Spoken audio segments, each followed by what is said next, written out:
Morning to you, and thank you so much for taking time to be with us today. This is Kenya and Africa at a glance. Just a few minutes past 9 a.m. here in Nairobi, Kenya, East African time. Good afternoon, good evening, depending on where you're tuned in today. So as usual on the show, I'll take us through quickly the headlines on the leading newspapers in Kenya, as well as some selected countries across the continent of Africa. And then later on, we shall pick our conversation from there. I will start with the Star newspaper from Kenya. And the Star newspaper, the main headline, live streaming of poll results to be scraped. That is according to a bill, and presidential results to be transmitted manually and electronically. The story is on page 4 and 5 on the Star newspaper. Raila Kalonza poll deal in the offing. All right, and then just up there, corruption blow to DPP as court sticks to September date in Gachagwa's case. And then just beside that, Joho's wife of 10 years, Giovanni, files for divorce. All right, and then we turn our attention to the Standard newspaper, and the main headline on the Standard newspaper, Bill 6 return of voting systems last used in 2017. That is the main story, and you find that on page 8. And One Kenya Land Science Pact, that is the main pictorial on the Standard newspaper. Our marriage is over, first wife tells Governor Joho, that is on page 3. And a ray of hope for teachers over training fees, that is on page 4. And SACCOs may pay new levies to authority. You'll find that on page 27 on the Standard newspaper. And then on the Daily Nation, the main headline, Raila Kalonza team plot mega alliance. That is on page 4 and 5. And of course, up there, still the story of Mombasa Governor Joho's wife filing for divorce. You'll find that on page 3. Ruto has 52 days to quit Jubilee. That is on page 6. Alarm as pressure drugs run out. On page 10, and ICC witness gets legal counsel. You'll find that on the back page of the Daily Nation. And just allow me to take us through quickly other newspapers from across the continent. And we start with that one from Uganda. The Daily Monitor, landlords can now evict you in 30 days. Members of Parliament have passed a proposed law granting landlords and property owners powers to evict tenants who fails to meet their rent obligations after a month. That is on page 4 on the Daily Monitor there in Uganda. And MPs hold transfer of relief funds to teachers.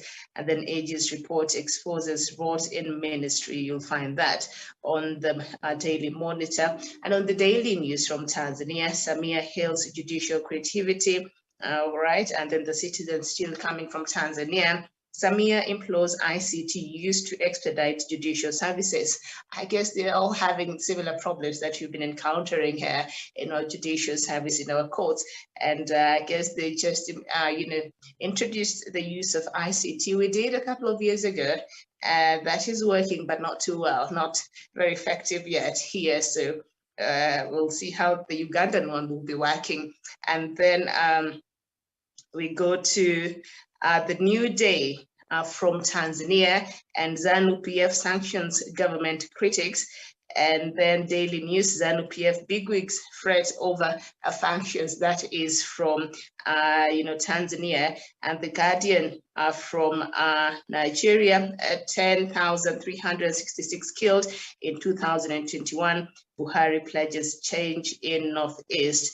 And then on the Punch newspaper, the main headline, Lai Agribesola Yari Kiayamo lose out, APC inaugurates state chairman. So that is what we have. And just in case you're wondering, my lights have just gone out, but hopefully you can see me. All right, okay. So that is what we have on the leading newspapers this morning. So I think I'll just bring in Daniel Wesonga. Very good morning to you. Thank you so much, Daniel. My lights have gone out. I don't know if yours are still there. Mine are still there. I believe we were in different grids in Nairobi, but nonetheless, good morning to you, Miriam, and good morning to our viewers here in Nairobi, Kenya, East Africa, and the rest of the globe. It is my pleasure to be with you in this conversation this morning. All right, so nice to have you. So we do have a couple of conversations that I would like for us to look at this morning, and we shall start, I think, with before we get into, the politics, I want for us to look at, of course, a lot of these cases are politically inclined. The Gachagwa's case, that is on page 10 on the Daily Nation. On page 10 on the Daily Nation. And Marith Mathira, Member of Parliament, Rigathi Gachagua can conduct his political campaigns freely after a Nairobi court maintained that the 7.4 billion Kenya shillings corruption case facing him will be heard in September, just after the elections.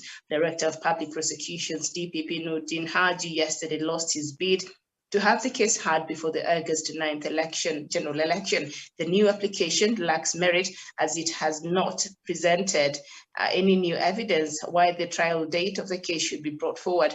I find it mischievous for the DPP to seek variation of the hearing date set in this case, Senior Principal Magistrate Rose Mukungo said, and thank God my lights I came back. But nevertheless, Gachagwa's case has been pushed after, it will be heard after the election. And the DPP is not very happy about it. And, it's a lot of money that is being accused of having, 7.6 billion Kenya shillings on corruption there. Thank you so much, Miriam Mogutu. And of course, we should not show any kind of sympathy for people who are accused of grossly stealing public money, money which is meant to assist the people of the Republic of Kenya. And they say that the wheel of justice might be turning slowly, but ultimately justice will be served at the end of the day. So I understand the kind of pressure that the DPP has. They want to have this kind of case really settled quite early enough. They want justice served to the people of Kenya quite early enough. And that is the role and the mandate of the DPP. So I do not in as much disagree with him. I actually support the DPP that we should have had this case quite hard and determined quite early enough. But also look at it, Miriam. This is like a stone that kills two birds at the same time.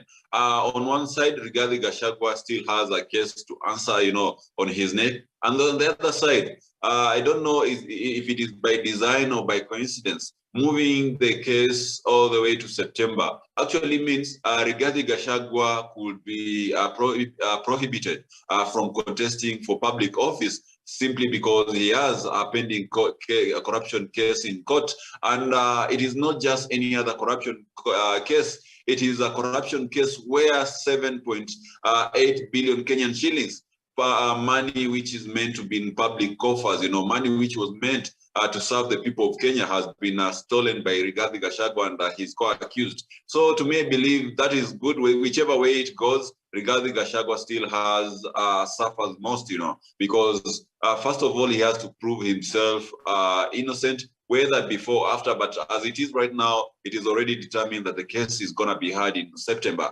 So which simply means that Rigathi Gachagua cannot stand for any elective seat in this country. So I'll be waiting to see. Where was it?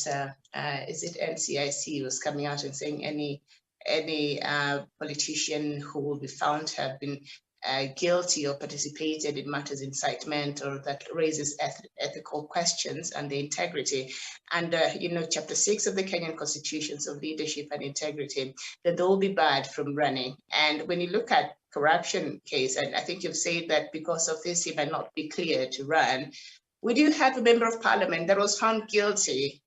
He's still receiving his salary. And this is something I keep bringing up because as a Kenyan out here, and many Kenyans are wondering, how does this justice system works? Fine, we do understand. And even for Gachagua's, he's innocent until he's proven guilty. So I don't know if this will be, if this will hinder him from running. But once you've been found guilty, and you're still appealing that process, or you're still exhausting the process, the law, the courts, and all the avenues that you have available for you, can you at least cease to be a public servant for that until you've exhausted all these avenues, and then maybe you can come back? I think, Miriam, these agencies that are meant to fight corruption and impunity have been paying lip service to Kenyans for quite so long, And to me, I believe perhaps we should stop the salaries of these people who sit in those commissions, which have been abetting corruption, impunity, and lawlessness, so that they are able to see now Kenyans have stopped the salaries that we've been getting, the perks and all the stipends that we've been getting while doing our duties. And now we have to come up with a way of making sure that Kenyans actually receive service from us. Because if you are paying these people to be in those commissions, if you are paying their salaries, if you are paying their accommodation, if you are paying their vehicles and all that, but they cannot be able to bring these people to justice, then it's akin to wasting public money, Miriam. So to me, I believe, first of all, these commissions, these many commissions, the EACC, the NCIC, and all the other relevant authorities that are meant to fight corruption, impunity, and lawlessness among elected leaders and other public office holders should be held accountable for their inability and ineptitude to be able to bring these culprits to book.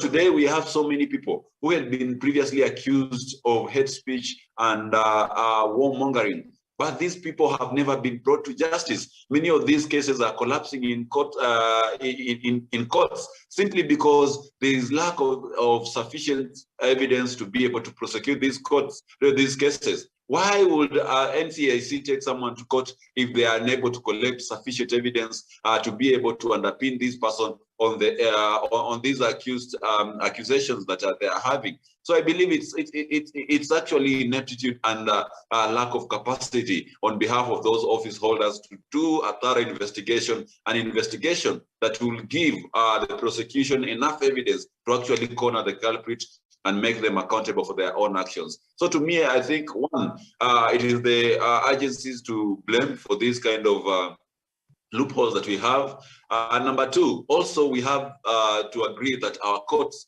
are the weakest link when it comes to the fight against corruption, incitement, and any other issues of impunity in this country. Because an agency like DCI, which has been very good, by the way, in conducting their investigation, will hold someone in a court of law, but before you know it, the suspect will be out on a court bond issued by a very unscrupulous judge or magistrate. And before you know it again, this particular suspect, because he's being accused of grievous accusations, you realize that he actually or she actually goes out there and be able to influence the witnesses. And before you know it, the case has collapsed before your face. So to me, I think judiciary also has a role to play. And lastly, Miriam, we, the people of Kenya, have the sole responsibility to be accountable of the leaders that we elect. You realize that in Nairobi County right now, we don't have a governor, simply because the people of Nairobi went to the ballot and they elected a crook in the name of Governor Mike Mbuvi Sonko. But thank God, Miriam, we had a court case. We had sufficient evidence to actually get him roped in the corruption scandal that he was involved in, the kind of impunity that he was perpetuating at City Hall, and he was thrown out. And the biggest, the biggest accolade for this downfall of Mike Sonko actually goes to MCAs who went to the county assembly and actually had a vote of no confidence and impeached Governor Mike Mbuvi Sonko. Why not for the MCAs, people of Nairobi will still be grappling with poor service delivery, bravado, and all the kind of shenanigans that Sonko was about to do while in office. The people of Kiambu today equally do not have a governor, simply because in 2017 they elected some kind of a vagabond called Governor Waititu. You know, he went ahead to steal money, buy properties here and there, leaving the people of Kiambu without service and all that. But thanks God again, there was a court case, sufficient evidence, MCAs kicked him out. The same thing with the people of Wajir County. So to me, I believe the Kenyan voter also has some place to blame in this. Why can't the people of Madira recall their MPs Rigathi Gachagua? This is a man who has been accused for supplying air in what was supposed to be medical equipment to the counties. You know, he has conned almost half of the country by supplying heir to these particular counties in this scheme that he was running while his brother was the governor of Nyeri. He has a lot of corruption accusations under his neck in the county government of Nyeri, where he was actually running the county when the brother was sick and out of the country. So to me, I believe we have the ESCC, we have the NCIC, we have all the other concerned agencies that are supposed to do the investigation, that are supposed to present the evidence in court, to blame for this. We also have the courts also to blame for this. Why hasn't Rigathi Gachagua up to now been prosecuted? Why are they pushing it to September? We also have the people of Madeira to blame. And these are the same kind of people. If you give them an opportunity to go to the ballot and elect Rigathi Gachagua as the deputy president or maybe the governor of Nyeri, they will elect him by 8 a.m. So I really wonder, in Kenya, is it a curse or what is it? Because into public offices, and whenever money is lost and the service delivery is not forthcoming, we start crying and blaming the government. We should not. Region. This comes after recent bandit attacks left dozens dead or injured and thousands others displaced. In Elgeyo Marakwet alone, more than 70 people have been killed in 6 months, 5 being in the past 1 week alone, as raiders continued their attacks despite heavy police presence. 2 people are nursing wounds, and the Moi technical agencies have often been accused of torturing innocent people as criminals continued terrorizing the people. So, Daniel Wasonga, even from this story, and we do understand this is not the first time that the government has attempted to go and mop out these illegal arms that are used to cause these atrocities and suffering for many Kenyans in these troubled areas. But the government has also engaged in such an exercise before, say like a place like Mount Elgon, remember, when it was restive, and it was successful. You never hear of such insecurity there again. We saw that in Mombasa. I remember when a group came out and, Pwani, Kenya, the government went hard and that nonsense stopped. But there's something about this region, and as much as the government has gone up there and attempted to get those guns and to put measures in place, it appears it's never enough. What is it with this Kerio Valley? Thank you, Miriam. And of course, for me, I would compare whatever is happening in Kerio Valley maybe with perhaps what happened in Mombasa with MRC, the Mombasa Republican Council. That was it, which is non-existent now for now because the provincial administration back then, or maybe the national government through the Ministry of Interior, was able to go on ground and purge those dissidents who are trying to actually secede from the rest of the country. But when you go to matters the Kerio Valley conflict, you realize that this is something which is cultural, and when it is cultural, you realize that we do have these young men who, even during their teenage days, they have been living with a gun. When you go to Turkana, you find that young men who are actually looking after goats, after cattle, actually are walking with a gun just for the sake of protecting themselves. So you really get that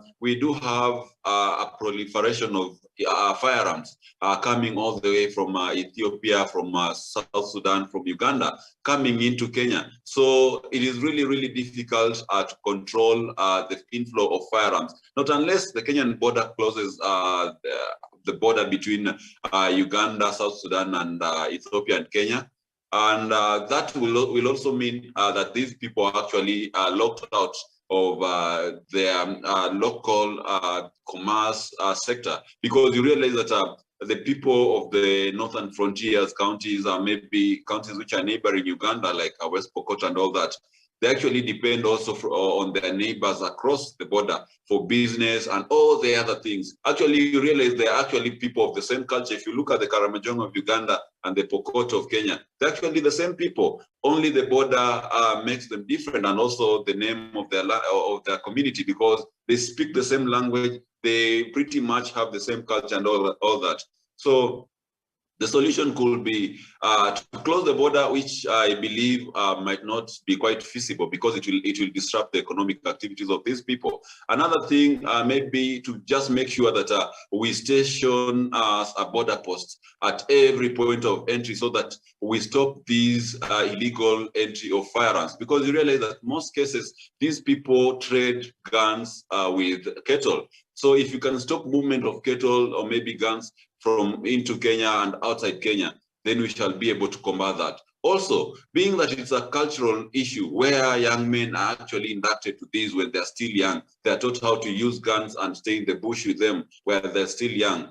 It means we have to preach the gospel of cultural reform. We have to educate these people and tell them the importance of taking their children to school so that when they grow up, they can get employment and also explore other alternative sources of income. Let them not just stick on this retrogressive cultural practice of raiding and attacking each other, and also doing unthinkable things like just going to a village and killing people for the sake of goats and cattle. So we have to address it from the cultural perspective.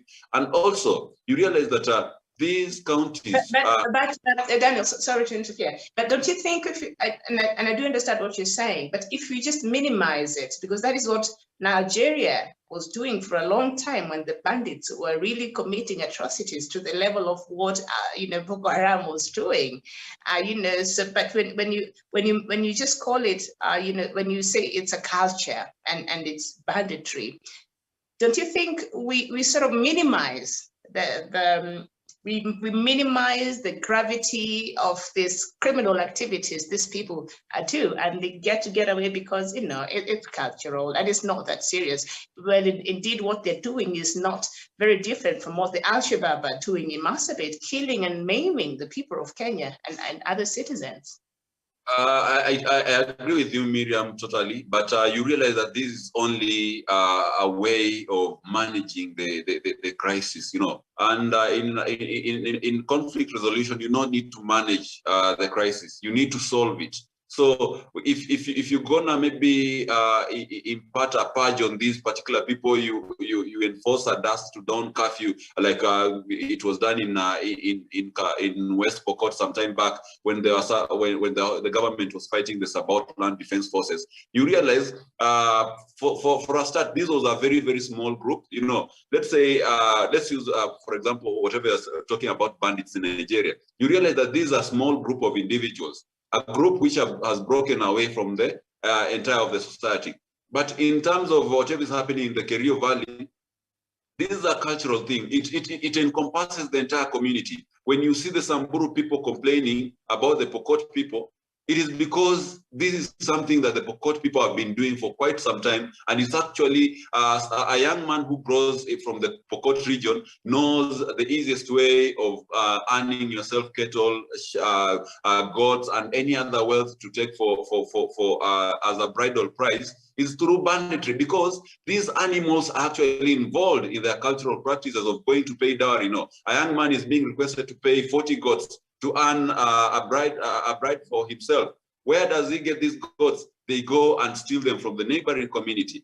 That is something which is not similar with the banditry attacks that happen maybe in Nigeria, in Somalia and all that. Because these are just dissidents who do not agree with the government. They do not want the government to operate in a certain manner. But in this other community, they're actually doing it as their way of survival. So how do you solve that particular problem? You introduce to them an alternative way of earning income. You change the culture of young men giving 40 goats, 100 cows, and maybe such kind of cultures, in that they actually, just the same way we tackle the problem of FGM, you just tell them, if you go to school and you are able to earn a job, you can be able actually to live a decent life.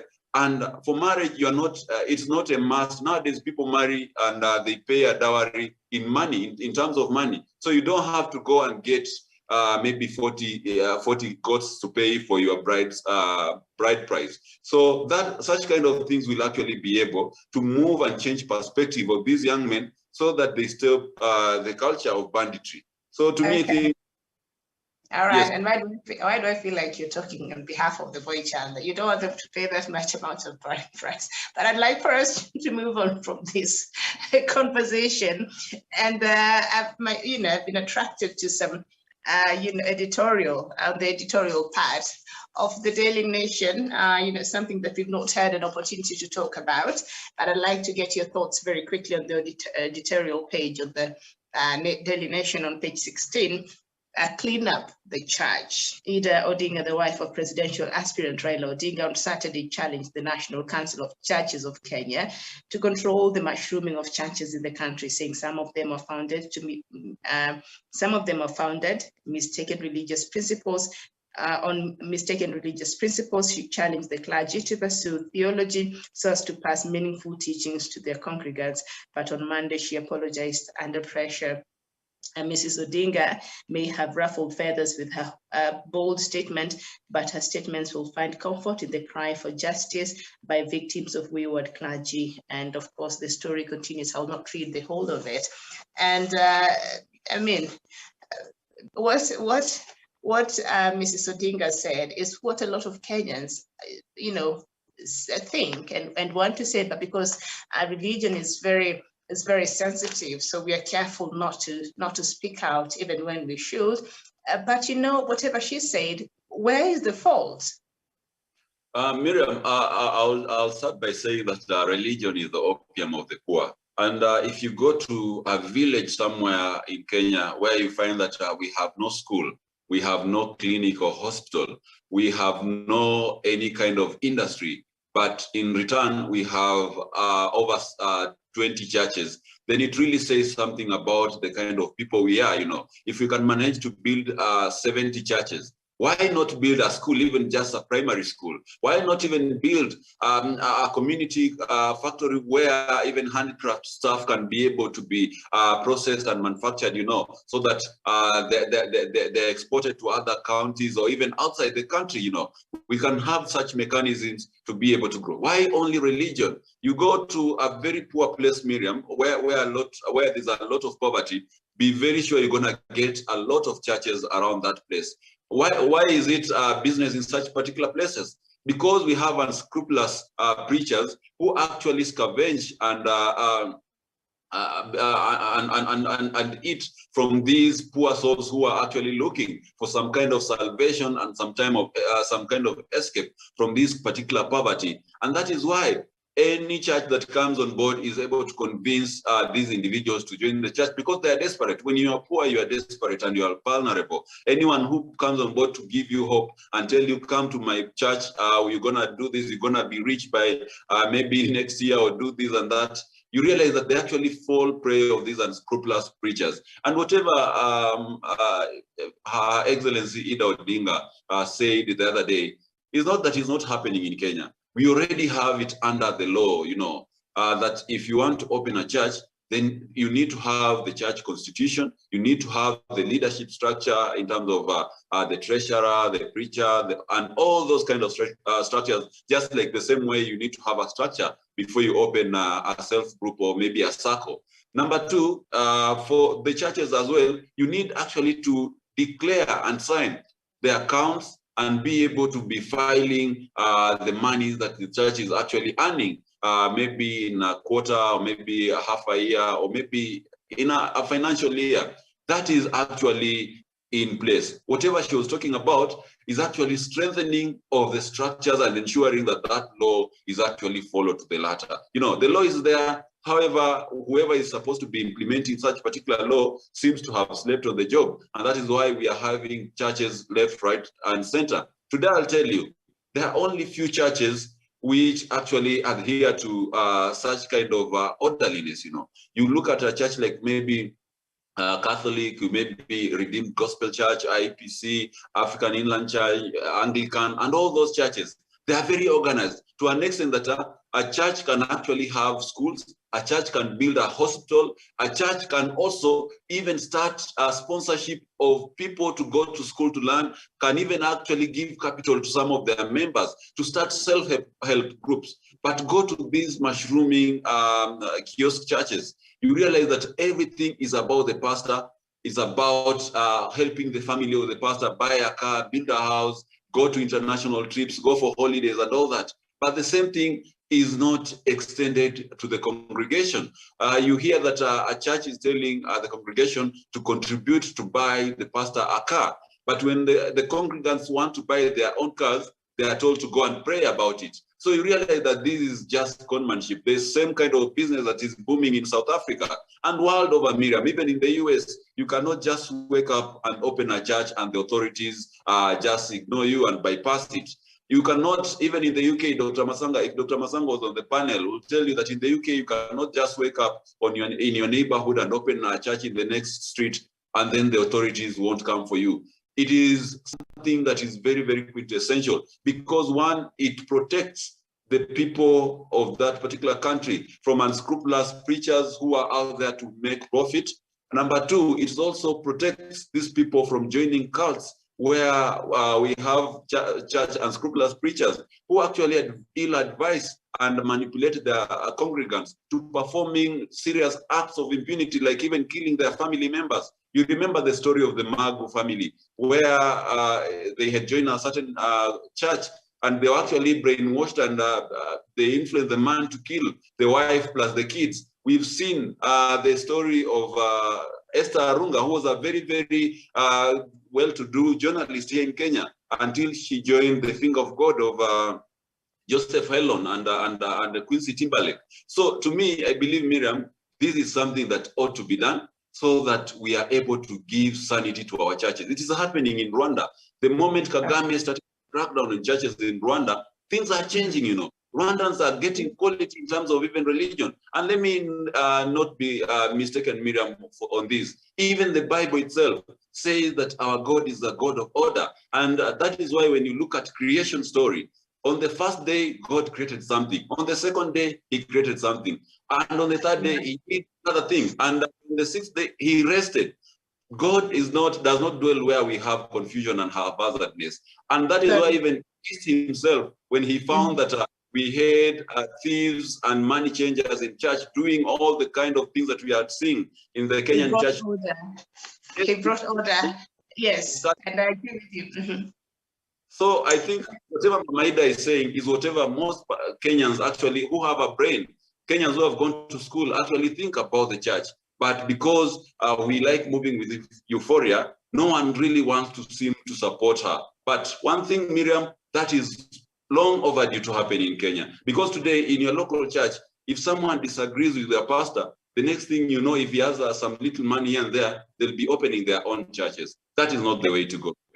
All right, thank you. And of course, President of Rwanda, Paul Kagame, he already closed down over 500 of those churches. And he's saying, if you want to have a church here, that's well and good, but go study some theology, understand the basis of this religion. You want to come and preach to people because there was, this mushrooming of a lot of churches. And I think what Mrs. Odinga said is, hey, we should have people who actually, because when you walk in these many churches, like you said, especially in this, slum areas or these areas that are disadvantaged, economically, you find a lot of these churches. Even the case of Kanyari, and the guy is still preaching, and he was duping, and he still continues to dupe. So because of cases like this, I remember the helicopter of I don't know what, that guy and others who just use religion to make a living illegally. And so there's nothing that Mrs. Odinga said that a lot of Kenyans support it. And I mean, there's no lie. We need some order. We need some order in how, these churches are conducted and within given, laws and all that. Okay, so let's just move on from that. I will turn our attention now to the Standard newspaper. On page 6, members of parliament drawn from the newly formed Kenya Kwanza Alliance have lashed out at state for allocating 26.6 billion Kenya shillings to rescue the ailing Kenya Airways. The leaders termed the move as a waste of government funds, noting that they will reject Treasury's request to bail out the country's airline carrier. They termed as immoral the move to deny IEBC funds to conduct free and fair elections and instead bail out the airline that had been brought down by poor management. Speaking in Naivasha, the leaders from UDA, Fort Kenya, and ANC vowed to push the matter further, noting that there were suffering Kenyans who deserved funds. According to Senator Kithure Kindiki, the move by the Treasury was illegal as Kenya Airways was a private institution. What say you? Miriam, I would really like to ask these MPs a question. Why is it that they are saying when government is pumping money into Kenya Airways is actually a wasting of public coffers? First of all, let's demystify that the fact that the lie rather that Kenya Airways is entirely a private institution. Government is not maybe insane or berserk to pump such 26 billion into an entity that is owned by a private individual. We understand that Kenya government has actually a bigger stake in this particular airline. And if they say that it's a waste of money, and therefore, which directly translates to mean that Kenya Airways should be left to collapse, then you will ask yourself, why do they prefer when they're flying to Kisumu over the weekend, when they're flying to Mombasa, when they're flying to Eldoret, why do they prefer Kenya Airways planes rather than going with Renegade or maybe any other these old airlines that are operating and competing with the Kenya Airways? It is because Kenya Airways carries the dignity and the pride of our nation, of our country as an airline. You just saw the other day, Uganda, which has been not having an airline for quite a long time, trying to revive their own national airline. You saw the other day Tanzania also doing the same, and so many other African countries. I believe Kenya Airways might have hit the rock when it comes to leadership some time back, but with a proper reconstituted leadership that the government of Kenya has actually ensured that takes effect, I'm sure we can be able to revive Kenya Airways and bring it back to glory like it were in the early days of the new millennium. So to me, I'm not a defeatist, I'm not pessimistic thinking, but I think these individuals are just opposing such a particular move for political expediency, because you realize that the Ministry of Treasury and National Planning is not run by laymen. It is led by people who are good in economic analysis.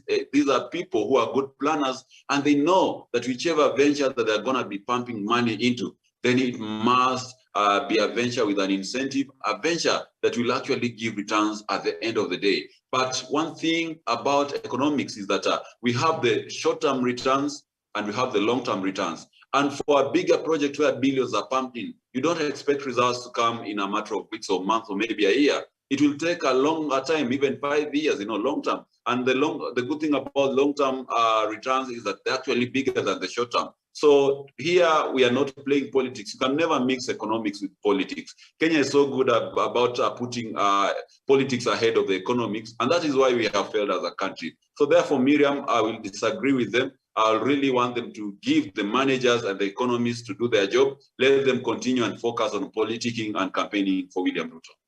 Okay, and speaking of which, let's just get into the politics. And on page 8 of the Standard newspaper, a fresh political clash looms in the National Assembly following the introduction of a bill seeking to bring back manual transmission of election results last used in 2007. The Elections Amendment Bill 2022 is pushing for alternative methods that the Independent Electoral and Boundaries Commission had deployed to relay results during the August 9th polls. It further seeks to allow the manual identification of voters at the polling station. Claims of dead voters casting their ballots have been at the heart of alleged election manipulation in the previous elections. The state-sponsored bill was tabled on the floor of the House yesterday by Majority Leader Amos Kimunya. Clause 21 seeks to amend Section 44A of the Act to provide for complementary mechanism for voter identification and transmission of election results. Part of the implication of the provision is that returning officers managing the polls will have to physically deliver election results to the national tallying centers. And they're saying if, sometimes technology fails, so they can, bring it in person to the tallying center. It further implies that failure of electronic transmission cannot be a basis to challenge the outcome of the presidential election outcome. So Okay, and of course it continues. I know there has been so much talk about this, but we know that as much as our elections are electronic, but a huge part of it is still very manual, because you have to go and they have to check your name in that, right, in the register. And yeah, before you vote. The last time I voted, still part of it is manual, and then you go vote and all that, and still you have to put your thumb and all that. But part of it is manual. But now what this bill seeks to say is that you cannot, nullify an election, especially the presidential election, if at all not every a vote was captured in the electronic system, because sometimes the system fails. But looking at the timeline where we are today and when this bill is being introduced, are we setting ourselves for trouble, or will this bill actually bring some level of clarity and maybe calmness as we go to a next election, and if at all it will be passed, and what that will mean in the next election? Thank you so much, Miriam. And what I'll say about in regard to this is that when you're a good planner, Miriam, you always plan for the scenario that you anticipate could happen, and also you go ahead to plan for scenarios that you anticipate they cannot happen. But nonetheless, it is good to bring them into the scope that whatever you are planning for. You realize that the bill does not say entirely that the electronic transmission of results is being done away with. Rather, it says they want to make it not to be mandatory, because right now it is mandatory that the transmission of results from the polling stations to the National Tallying Center should actually be done electronically. And of course, the returning officer can also take the hard copies later on. That is what used to happen. But whatever this is saying is that in a scenario where the technology fails, then the returning officer can be granted the permission or the obligation to take these results all the way to the National Tallying Center. Now, this is my point of argument, Miriam. Just recently, we had some saboteurs who are trying to take down the Kenya Power pylons, across the country. And in one instance, the minister of energy, that is Monica Juma, said that had they succeeded in taking those that line down, the nation would have gone into about for 1 month. It would have taken the country 1 month of effort to actually restore power back to the country. Now you can imagine something of such magnitude happening a day to the election. What will IBC do? What will the government, what will Kenya Power do? You can imagine the kind of panic that it can cause the country and the mayhem that it can bring. You realize, you remember in 2007, when we had a blackout, when votes were being tallied, that is when people actually got into the streets and started fighting one another.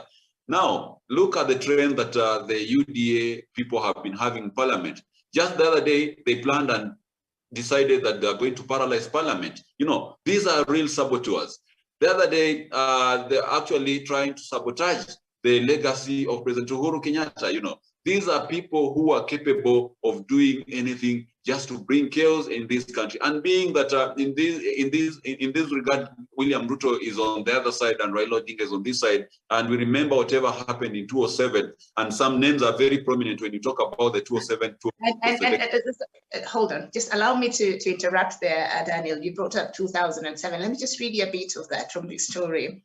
The country was plunged into a crisis in 2007 after the delay of some of presidential results, which was attributed to manual transmission. Some election officials took too long to turn up at the National Tallying Center. It is as a result of these anomalies that a law was crafted to ensure results were electronically relayed to the National Tallying Center to avoid delays. And if you remember the issue of Tharaka-Nithi, you remember the stronghold? That's when, that brought too many votes. So because we had to wait, and it took so long to bring them. I don't know if it was by design, but we know what that meant, and that brought in a lot of tension and plunged this country into a lot of chaos. So by introducing this bill, are we solving a problem, or are we compounding?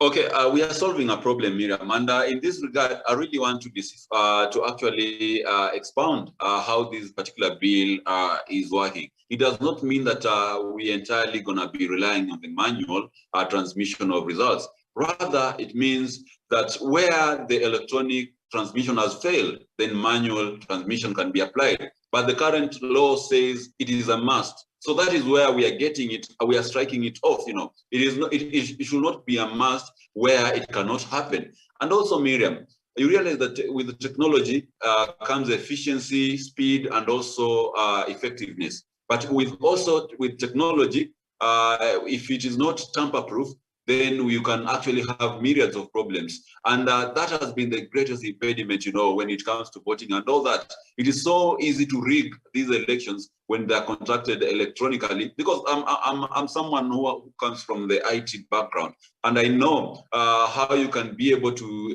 incorporate an algorithm in a software, in a certain software, let's say a software that transmits results, where it can always pick, let's say, someone has just coded that incorporated this into the software that transmits results, that for every vote that Raila Odinga gets, for every 2 votes that Raila Odinga gets, William Ruto should only be given 1. You know, that can be manipulated. That is the vulnerability of the technology. Also, in this particular bill, Miriam, this is how I'm looking at it. Today, if elections are held, you know, bloggers will be everywhere, media houses will be everywhere, actually tallying their own votes on social media and publishing them. Who do you think Kenyans will believe if between IEBC, a returning officer, and or maybe the entire of the IEBC, and a blogger, let's say, like for the Tanga Brigade, these people will actually believe their blogger because their blogger is posting results that actually favor their candidate. And before you know it, if IEBC is going to now publish the real results that actually puts their candidate at a disadvantage, this is the recipe for chaos, Miriam. And I truly support this bill, because this bill now, the introduction of this new bill says that only IEBC will be mandated to display the electronic results. No any other person, no any other media house should be can be able to transfer and be able to tally their own results. So I think that will actually solve the mess. And I remember Dr. Masanga a while back said that if we continue encouraging bloggers and other social media users to be running a parallel tallying center with IEBC, then we are actually risking this country to go into war. Because if, let's say, a party like UDA gives their supporters different results and IEBC is giving different results, then who do you believe? And that is why I believe in 2017, we had the NASA Brigade going to Uhuru Park to swear in Raila Odinga based on the results that they tallied themselves. If we had this law in place, we will not have had such a scenario, because the mandate of the IEBC would have been undertaken exclusively by the IEBC itself. And in this particular regard, this law does not take away the power by the IEBC to transmit results electronically. However, it is only factoring in the undeniable fact that sometimes technology fails, which is very true. And sometimes technology also can be compromised, which is also true. So to me, I think it actually favors even the UDA and the Azimio la Umoja presidential candidates, because for a fact, every presidential candidate should have an agent at the polling station. And these agents are the ones actually who append signatures on those Form 34A and Form 34B before they're actually taken to Nairobi at the National Tallying Center. So there's no way someone will tamper with those results, and the agent of this particular candidate, seeing quite well that their votes have been tampered with, appends their signatures. So to me, I believe it actually serves the purpose. So it's a good law. Mm-hmm. Yes, Daniel, sorry I'm interfering with your thoughts, but you know, we had a bit of a hit, so we started a bit late and we have to finish up and make way for the next show.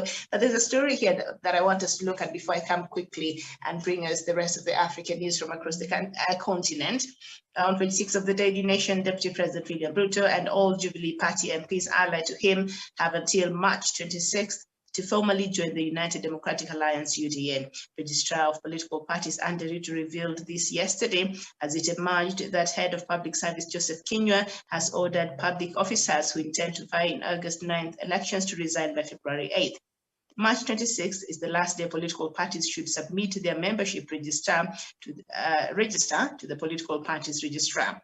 The election operational plan published by the Electoral Commission requires political parties to submit the list of their registered members 4 months to the elections, which is April 9th. The Political Parties Amendment Act, signed into law by the President last week, further requires political parties to submit the same list to the Office of the Registrar of Political Parties 14 days before they are submitted to the Electoral Commission, which will be March 26th. And Ms. Nderutu, speaking to a forum discussing the access to information framework on elections and media practice, warned there will be no room to defect once the list is submitted to her office. And so, in a nutshell, the Deputy President has until 26th to enjoy the kind of, advantages he's been enjoying that comes with his office as the Deputy President, even though he's been campaigning under a different outfit. And so, how do you think this will this be a game changer at all, especially in how he will be campaigning now without the government machinery? Absolutely, Miriam. These people have been standing on the pulpit of the Jubilee government and enjoying food and all the pleasantries that come with that particular association. But in Parliament and in public baraza, they have been singing about UDA and how it has so many members of Parliament and senators and other elected leaders. But in reality, UDA only has one MP, that is Kawanjiku of Kiambaa. Apart from that, all the other MPs are for Jubilee, for the Jubilee Party. So it will be a bit interesting to see now how they are able to stand on their own. And I hope once they resign from the Jubilee Party and go to UDA, those seats should be declared vacant, or anyone who is holding public office, courtesy of the Jubilee Party, should actually be forced to relinquish that particular position, even if it's 4 months to the elections. That is enough time to get a loyalist who comes from the Jubilee Party to take up that position and be able to help President Uhuru Kenyatta finish his legacy with some good steam. So to me, I believe that is what will happen after they resign from the Jubilee Party and join UDA. So let them bring it on. Okay, and just a bit of information still on the same story. There has been heated debate since the new law came into force as to what will happen when state officers holding elective office defect or lose their membership in a political party, because that is what it means. All these members of Parliament, if you lose, when you officially go to another party, you automatically lose your seat. When you officially append to that, you lose your seat. So there has been conversation about that, and or lose their membership in a political party that sponsored them to their positions. The DP and his allies have found themselves in a quandary after the president last week appended his signature to give the political parties Amendment Bill 2021 the force of the law. So Jubilee Party has a significant number of members of Parliament who have declared their allegiance to UDA. So now they'll be forced to do that, legally, and that will mean they'll lose their position as members of Parliament because they were elected through Jubilee Party. Is this where the loyalty to UDA will be tried? Yes, I really support that, Miriam, because, some of these individuals, they have been moving around with government vehicles. I know MPs are given government vehicles, GK government vehicles. They are given bodyguards from the government, but they're the same people who've been moving these all resources from the government, going to harambes and public gatherings, insulting the party that gave them the privilege, insulting the president, their party leader, and actually walking away with it. I believe that day is going to be the day of reckoning. Let's see now how many of them can be able to be bold enough to beat their chest and say, we can do without President Uhuru Kenyatta of the Jubilee Party, because they always say that our Jubilee Party is a dead party. Now we'll want to see how they can be able to survive without this dead party and be able to campaign and move around their local constituencies and be able to campaign and win. Because when you go to some of these villages, you realize that MPs are actually frustrating their opponents simply because they work with an armed bodyguard, and also they have the state machinery. Some of those do not even separate the state resources from their own resources. They go to those public gatherings with the government vehicles and government bodyguards. So to me, I believe the day of reckoning is finally catching up with them, and you'll see how many, the way many of them will actually be crying and grinding their teeth, talking about how the government is being unfair and how they're being targeted. The day is coming, Miriam. To me, I think that is the best ever law that we would ever have as a country, because it really curbs this political harlotry, where someone who was elected by a certain party at some point really actually becomes a point of betrayal for his party or her party, and they go against the party constitution, agenda, and mandate, and they start derailing the party and the party leadership without anything being done to them. So it will keep in check, in that if you have to go with a certain party and get elected, then you have to stick with the ideals of this party up to the ultimate end. Unless if you don't do that, then you're going to lose your seat. So that will actually bring some kind of discipline. Look at how the US is doing with the Democrats and the Republican. Someone becomes a member of the Republican Party, they stay there until they die in old age. Someone becomes a member of Democrats, they stick there until they die or retire from politics. That is what we need to have in Kenya. All right, thank you so much. And that is where we bring to an end the Kenyan discussion. Let me just read quickly the headlines from some news from across the continent, and then we'll just give way to our next show. And we will start with Guinea-Bissau.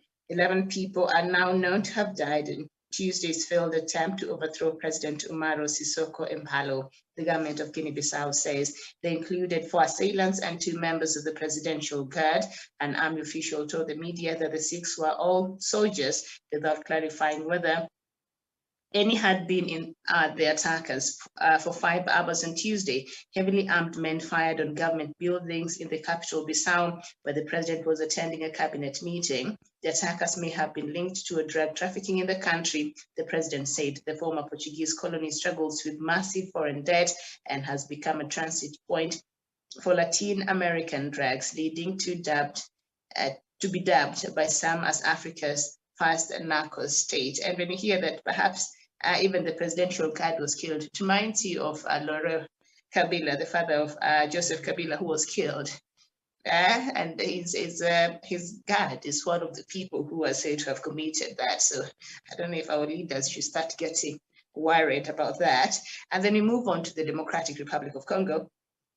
Militia fighters have massacred at least 60 people, mostly internally displaced persons at Savo, a camp in Ituri Province, Democratic Republic of Congo. The killings reportedly happened between Tuesday night and Wednesday morning. Civil society groups and witnesses said the dead include children and women. In North Kivu Province, nearly 40 Congolese soldiers were killed in fighting with local rebels. And then we go to Angola, and the Angolan government has denied barring former President Jose Eduardo dos Santos from leaving the country. A local website ran a story claiming that the former president had been barred from leaving Angola and his benefits had been cut, claims the government has since denied. And then we head over to Mozambique, and 5 miners have died after a gold mine collapsed during flooding in a remote area of central Mozambique's Manica province. Public broadcaster Radio Mozambique reported the accident on Wednesday, 2 days after it had happened. And then I think we go to Zambia, and a woman in Zambia has been charged with defaming President Hakainde Hichilema after she accused him of involvement in nefarious dark rituals. If found guilty, the 24-year-old could face a maximum jail term of 3 years. Mr. Hichilema is facing criticism for allowing such defamation cases to proceed, as he promised before his election in August to abolish archaic laws should he become president last month. An opposition politician was interrogated under defamation laws for using the local riddle, "Put your," I can't say that, down, to advise Mr. Hichilema to take it easy. Okay. Thank you so much for watching. This has been Kenya and Africa at a glance. Don't go too far. We shall be back with another show, and this time we shall be looking at let me just have that. We shall be looking at President Kenyatta's peace efforts in Ethiopia on diplomatic leaks. Thank you so much, Daniel Wesonga, for your time. And thank you, our viewers. A very good morning, good afternoon, good evening to you. My name is Miriam Mugutu. I will be right back.